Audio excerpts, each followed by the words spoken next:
Le pastoralisme, c'est une pratique ancestrale. C'est le pâturage sur une ressource peu modifiée, spontanée, naturelle.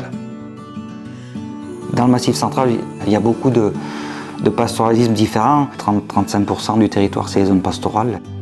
On a un territoire hyper grand, il est hyper varié, quoi. De la Méditerranée jusqu'à quasiment aux zones alpines. C'est des milieux qui sont souvent très diversifiés. On a différents types de végétation, on a aussi différents étages de végétation. Donc il y a une très grande diversité, des pelouses, des landes, des bois pâturés, beaucoup de bois pâturés en Lozère.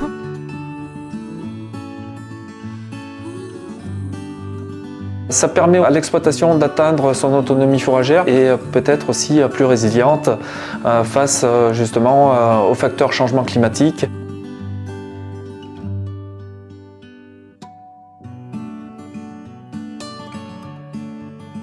Les zones humides peuvent être vraiment un enjeu vis-à-vis du changement climatique. Elles représentent entre 15 et 20% de la SAU des exploitations sur lesquelles on a fait des diagnostics. Sur certaines exploitations, quand on estime le rendement et le potentiel fourrager, ça participe vraiment à l'autonomie alimentaire des systèmes.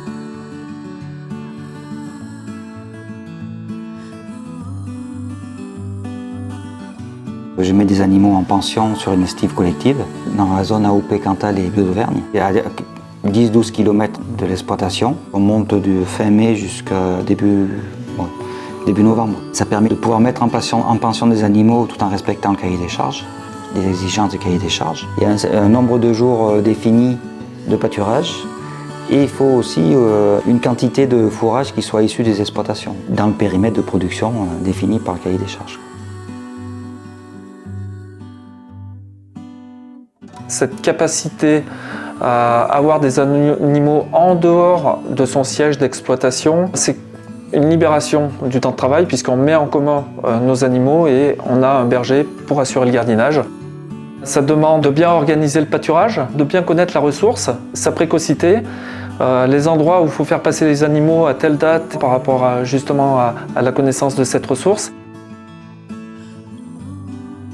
J'ai des éleveurs en fait qui font du pastoralisme sans le savoir. Notre travail, c'est de les aider à mieux maîtriser leur système parce que quelquefois, on a une mosaïque de prairies, elles ont tout un intérêt. On peut intervenir en faisant des diagnostics sur les parcelles de façon à identifier essentiellement la quantité de ressources et le type d'animaux qui pourraient venir pâturer. À partir de ce tour de montagne, on voit ensemble avec l'éleveur comment on peut faire, peut-être poser des clôtures, aménager un point d'eau, les dates optimales pour venir utiliser les différents types de ressources, les quantités qu'ils peuvent attendre pour pouvoir améliorer la façon d'utiliser les différents parcs en fait. En Ardèche, on suit notamment un groupement pastoral où on réalise différents diagnostics à différentes étapes de l'estive pour caractériser les milieux, l'occupation et le déplacement des animaux et ajuster au mieux le chargement. Sinon, nos éleveurs sont principalement regroupés au travers d'associations pastorales créées avec le plan pastoral qui permettent du coup aux éleveurs de bénéficier de ces investissements dans le cadre du plan pastoral. On a un réseau pastoral Massif central, un groupe métier conseillers pastoraux qui est en train de se monter et dont l'objet est de mutualiser les compétences. Ça nous permet justement d'alimenter notre conseil quand on travaille directement avec les éleveurs ou les collectivités.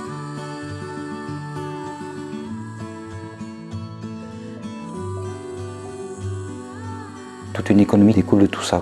D'où l'intérêt de mettre autour de la table pas que le monde de la production, le monde agricole, mais aussi le monde des communes, le monde du public.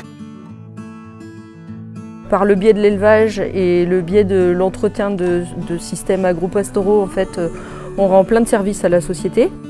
En pâturant, du coup, les animaux permettent de réduire la strate herbacée et de du coup, limiter la propagation du feu. De garder les territoires ouverts permet aussi le tourisme, un peu de sport, etc. La chasse aussi.